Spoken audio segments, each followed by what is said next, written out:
Iran और America पिछले कुछ हफ्तों से आमने सामने हैं। ऐसा लग रहा है कि दोनों देशों के बीच किसी भी वक्त युद्ध की शुरुआत हो सकती है।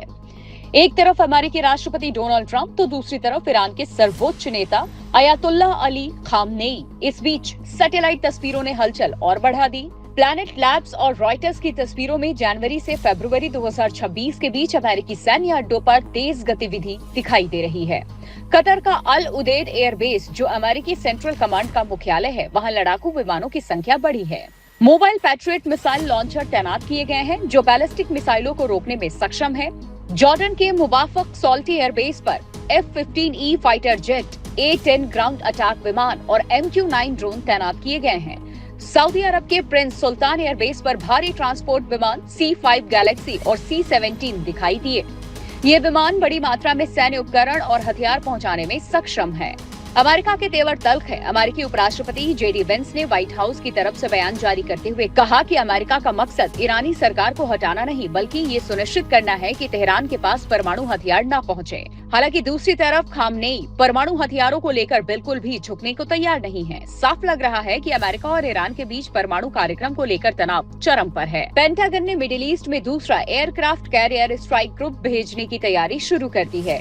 इसी तनाव के बीच में व्हाइट हाउस में एक अहम मुलाकात हुई। राष्ट्रपति ट्रंप और इजरायल के प्रधानमंत्री बेंजामिन नेतन्याहू आमने सामने बैठे। बैठक का केंद्र था ईरान, जिसके बाद मिडिल ईस्ट में फिर से युद्ध के बादल मंडराने लगे हैं। अमेरिका और ईरान के बीच में बढ़ते तनाव ने पूरी दुनिया की चिंता बढ़ा दी है। अमेरिकी राष्ट्रपति ट्रंप ईरान को पूरी तरह से सबक सिखाने के मूड में हैं।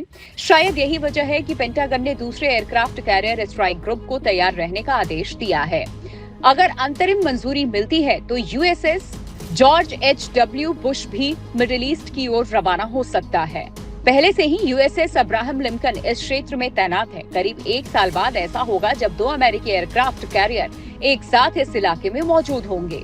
विशेषज्ञ मानते हैं कि इतनी बड़ी तैनाती सामान्य नहीं है। ये या तो हमले की तैयारी का संकेत है या फिर बड़े पैमाने पर रक्षा कवच तैयार करने की रणनीति। 2015 में अमेरिका ईरान में हुए परमाणु समझौते को 2018 में ट्रंप प्रशासन ने तोड़ दिया था। उसके बाद अमेरिका ने ईरान पर कड़े आर्थिक प्रतिबंध लगाए। जवाब में ईरान ने अपने परमाणु कार्यक्रम को तेज कर दिया। अब 2025 से 2026 में दोबारा सत्ता में लौटे ट्रंप एक बेहतर डील की बात कर रहे हैं। ट्रंप ने साफ कर दिया है कि वो ईरान को परमाणु हथियार नहीं बनाने देंगे। ट्रंप ने साफ संकेत दिया है कि अगर बातचीत विफल हुई तो सैन्य कार्रवाई भी हो सकती है। आपको बता दें कि इजरायल लंबे समय से ईरान के परमाणु कार्यक्रम को अपने अस्तित्व के लिए खतरा मानता रहा। नेतन्याहू ने कई बार कहा कि अगर जरूरत पड़ी तो इजरायल अकेले भी कार्रवाई कर सकता है।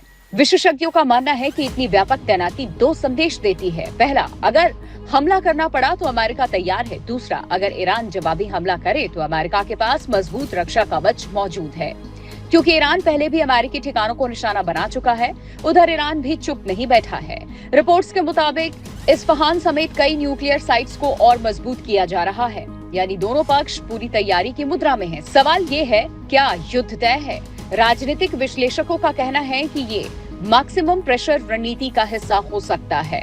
ट्रंप प्रशासन सैन्य ताकत दिखाकर ईरान को नई डील के लिए मजबूर करना चाहता है, लेकिन जोखिम भी बड़ा है। अगर किसी भी पक्ष से चूक हुई तो यह टकराव पूरे क्षेत्रीय युद्ध में बदल सकता है।